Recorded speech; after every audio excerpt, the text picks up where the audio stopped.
មានទេអត់ទេប៉ុន្តែយើងឃើញអារម្មណ៍អ្នកខាងក្រៅនឹងវាធំជាងវាលុបតើនេះយ៉ាង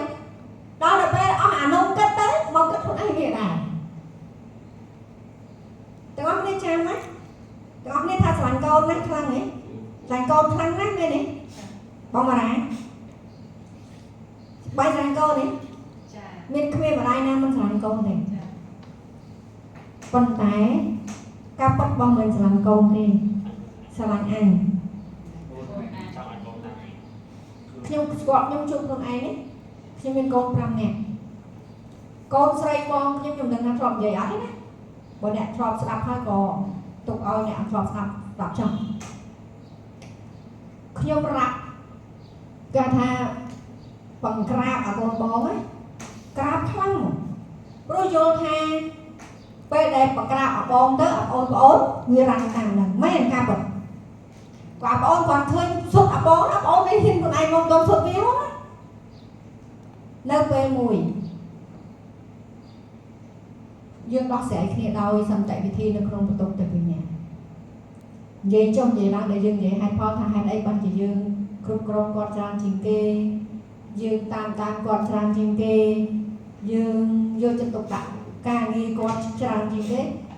ដោយមូលហេតុដែលយើងនិយាយមិញណាដឹងគាត់យំយ៉ាងខ្លាំងហើយគាត់ឆ្លើយថាម៉េចទេ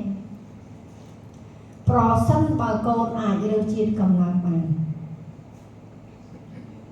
កូនអត់កើតជាកូនបងបើសិនជាកូនដឹងថាកូនត្រូវទទួលបន្ទុកអញ្ចឹងព្រោះយើងជាម៉ែឪថាវាជាកូនបងក្រោយផ្សាយធ្វើជាម៉ែគេញ៉េខ្ញុំក៏យកពាក្យហ្នឹងទៅពិចារណាបងម្ដាយព្រោះខ្ញុំបងដែរតែមិនបងបងអស់ណាប៉ុន្តែបងបងអស់របស់ខ្ញុំអត់បានទទួលភារកិច្ចដូចខ្ញុំទេព្រោះគាត់ចាក់ចេញពីម្ដាយខ្ញុំតាំងពីខ្ញុំនៅតូចអញ្ចឹងភារៈទាំងអស់ហ្នឹងខ្ញុំទទួលរាប់ប៉ុន្តែខ្ញុំអត់ចេះនិយាយដូចកូនខ្ញុំចេះតែលួចតូចចិត្តពេលដែលយើងចែកការងារធ្វើធម្មតាបងប្អូនស្រីចែកការងារផ្ទះធ្វើមិនអញ្ចឹងទេពេលដែលបងប្អូនអត់ធ្វើគាត់ថាអើនាងឯងបងមិនធ្វើខ្លាំងតែបងអូនមាននៅទូចនិយាយតែបងចាំតែខំដល់យើងប្រាប់ថាហ្នឹងវេនវាអីចឹងណាវេនបងប្អូនវិញអញ្ចឹងណាដល់ពេលយើងធ្វើហើយវាភ្លេចធ្វើក៏គាត់បន្តយ៉ាងទៀតណាចាំបាច់ប្រាប់អីយើងធ្វើបងនឹងអនុគ្រោះបងអូនទៅបងទៀតចឹងបងចាំតែខំហ្នឹងក្នុងផ្នែកកំណត់ចាស់នឹងនិយាយឡៃហ្នឹងគាត់មិនដឹងអ៊ំឬអ្នកផ្សេងទៀតអញ្ចឹងដែរខ្ញុំក៏អត់ដឹងដែរណាឡៃដល់មានកូនអង្គុយមើលមុខអត់ស្គាល់រសជាតិហ្នឹងហ្មងចឹងនៅក្នុងកម្មវិធីរស់នៃជីវិតនៅជាស្ថានពុទ្ធកសក្យបុត្រហ្នឹងខ្ញុំកាន់កម្មវិធីខ្ញុំមើលឃើញខ្លួនឯងហ្មងសំណួរហ្នឹងហើយខ្ញុំឆ្លើយខ្លួនឯងថាខ្ញុំសារភាពការពិតខ្ញុំឆ្លាញ់ខ្លួនឯងទេពីព្រោះអីខ្ញុំមិនអាចទទួលបាននៅការតេះដៀលរបស់ញាតិថាកូនខ្ញុំអត់ល្អថាកូនខ្ញុំរៀនវិជ្ជាដែលមិនមានតម្លៃឃើញទេដែលសង្គមគ្រួសារបងប្អូនគេរៀនអាគីតេកគេរៀនអង់គ្លេសគេរៀនដុកទ័រកូនខ្ញុំរៀនអក្សរសាស្ត្រអង់គ្លេសនិងវិទ្យាស្ថានជាតិគ្រប់គ្រងឃើញទេ